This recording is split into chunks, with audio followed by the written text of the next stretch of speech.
President-elect Joe Biden has blasted President Trump's refusal to concede the election, calling it an embarrassment, and saying the move could hurt Mr. Trump's legacy. But the president-elect's team says that is not stopping them from moving forward with their transition plans. CBS News political correspondent Ed O'Keefe has the latest. President-elect Joe Biden today briefing reporters 3 days after he declared victory, but forced to address the fact that President Trump refuses to concede.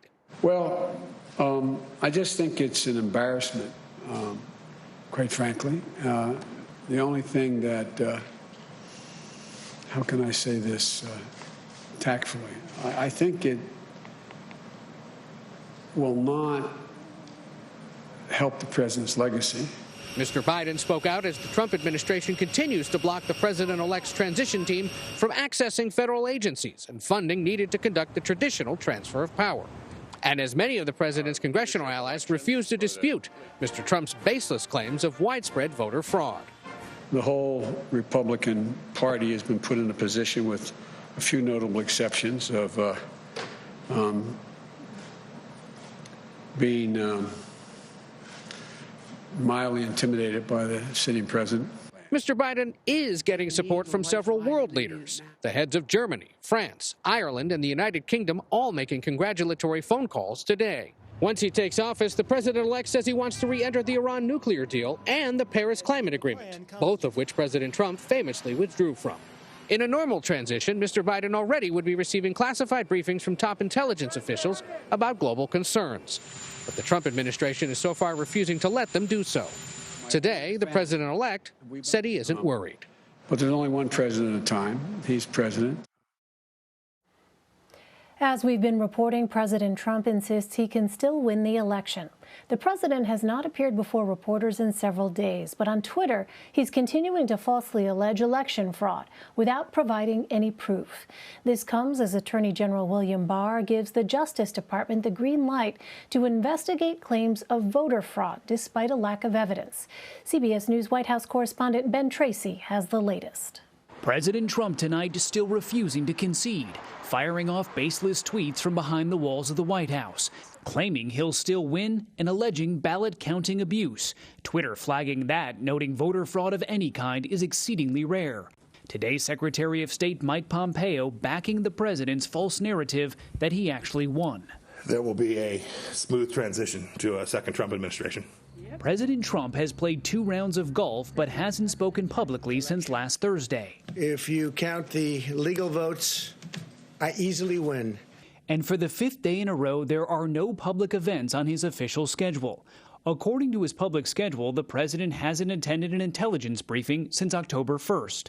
Mr. Trump's last revealed call with a foreign leader was more than 10 days ago, and he hasn't met with his coronavirus task force in months.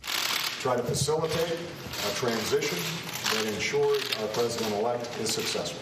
4 years ago today, then President Obama welcomed President-elect Trump to the White House. But sources say Mr. Trump has no plans to return the favor for Joe Biden. Many Republicans on Capitol Hill aren't acknowledging Biden's win either, as my colleague Nancy Cordes found. Have you spoken to Vice President Biden yet? I have not. Do you believe he won the election? Senator, have you congratulated Vice President Biden yet? No. Why not? Congratulating about. The race was closer in 2016, and Republicans congratulated President Trump then. Well, I can tell you that, there's a lot of challenges out there still, so I think we need to get all the votes. Meanwhile, the Trump campaign's lawsuits are going nowhere. Some White House officials privately admit the effort is mainly to delay the president having to admit defeat.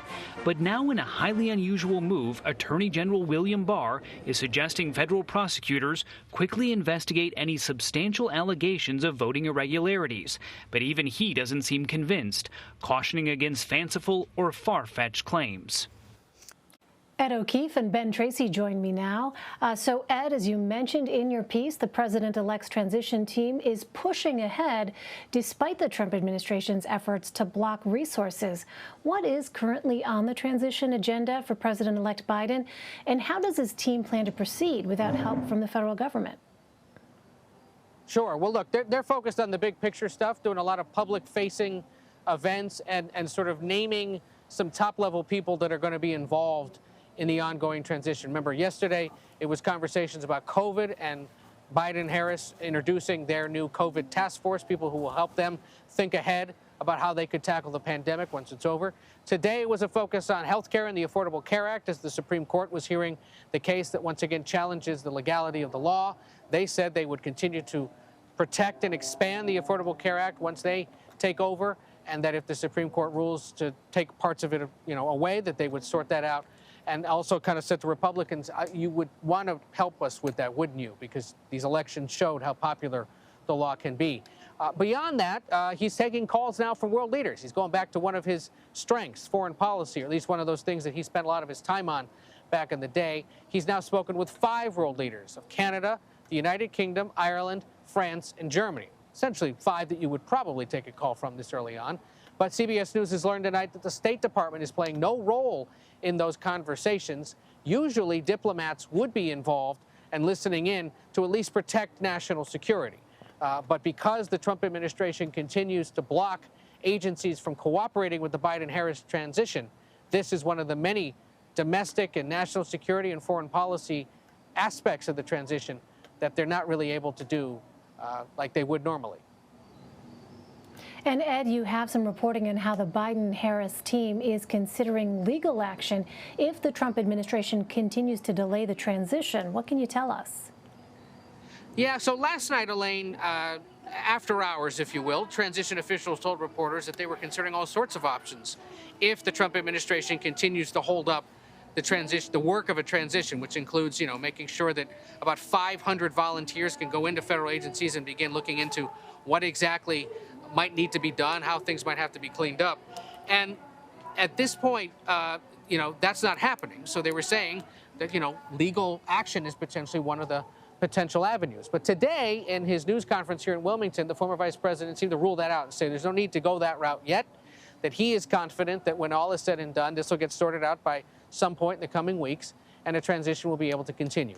There are some experts that we've talked to here at CBS News that suggest that this need to get into the agencies and start looking around isn't necessarily that big a deal.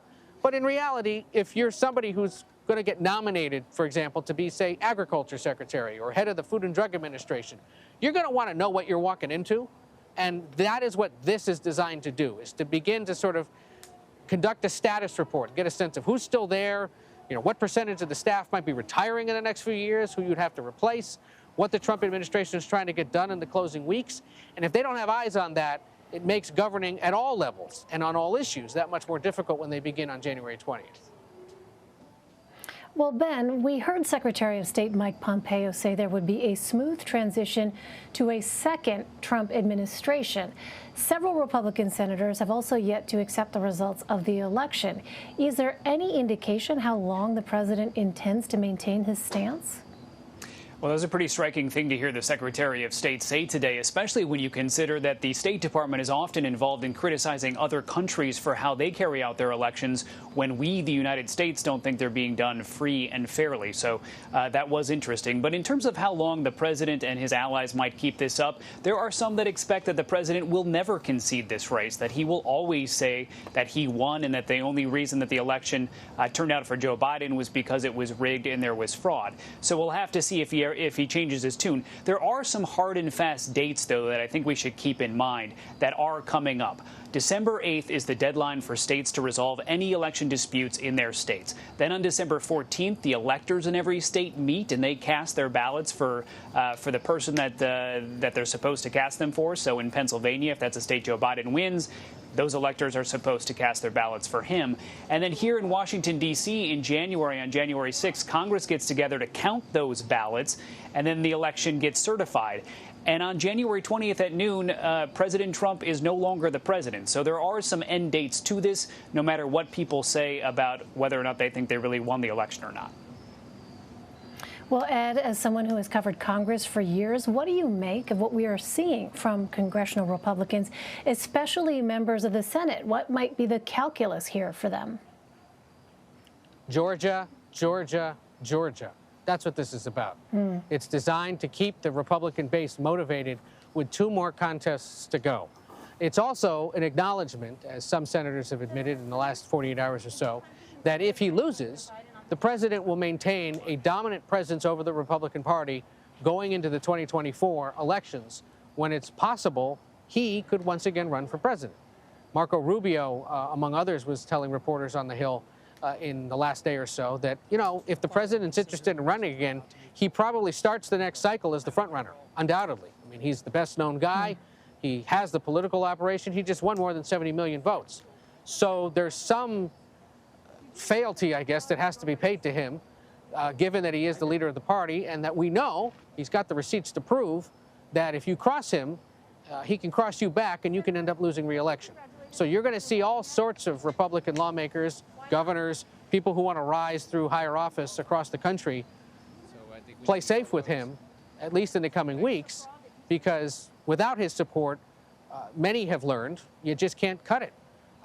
You've seen senators like Rob Portman, who's up for re-election in 2 years, twist themselves in knots doing one of those classic, you know, on one hand, on the other hand kind of statements today, saying, look, there was an election, it was held, the results have been counted, but on the other hand, the president has every right to, you know, seek a recount and recourse, and this whole thing will work itself out.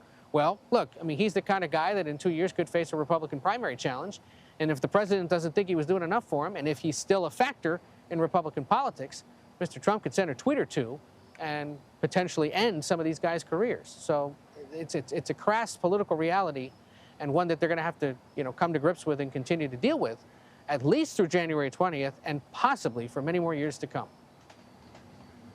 All right. Well, Ben, in your piece, you also mentioned the letter Attorney General Barr sent to U.S. attorneys. Why would the Attorney General make a move like that now?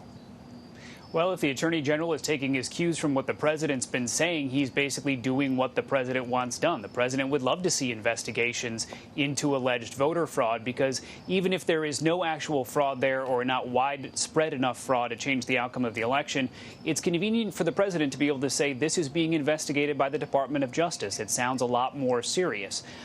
So it's unclear what his actual motivation is, if that's what he's doing, is trying to give the president some cover, or if the Attorney General believes that this is something that should be looked into. But when you read the letter that he sent out last night, it's interesting. He says, you know, you're free to go investigate substantial allegations of voter fraud if that exists. But then there's this passage where it almost sounds like the Attorney General's heart isn't fully in it, where he says, but nothing that's specious or far-fetched should be investigated, should not be the basis of a claim, which is exactly what is happening in some of these states where the Trump campaign is making their claims, which have largely been dismissed by judges for lacking any evidence. Yeah, some major caveats there in the fine print. All right, Ed O'Keefe and Ben Tracy, thank you both very much.